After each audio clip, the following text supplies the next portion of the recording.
بسم اللہ الرحمن الرحیم۔ السلام علیکم۔ سیگمنٹ قصہ انبیاء میں ہوں منیبہ اختر۔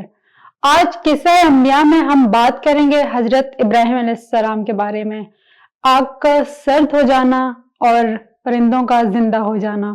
سورہ انبیاء کی آیت نمبر 57 سے 70 تک کے مطابق حضرت ابراہیم علیہ السلام نے دیکھا کہ ان کی قوم بتوں کی پوجا کرنا نہیں چھوڑ رہی۔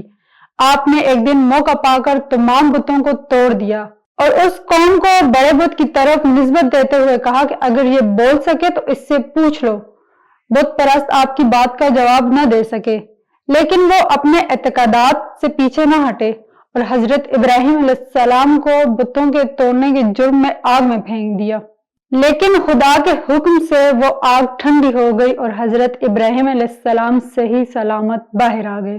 سورہ بقرہ کی آیت نمبر 260 کے مطابق حضرت ابراہیم علیہ السلام نے خدا سے مردوں کے زندہ ہونے کی کیفیت سے متعلق سوال کیا، جس کے جواب میں اللہ تعالیٰ نے انہیں 4 پرندوں کو ذبح کرنے اور ان کے گوشت کو محلوط کر کے مختلف پہاڑوں پر رکھنے کا حکم دیا۔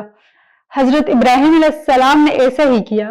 اس کے بعد خدا کے حکم کے مطابق انہوں نے ان پرندوں کو آواز دی تو سارے پرندہ زندہ ہو کر ان کے سامنے آ گئے۔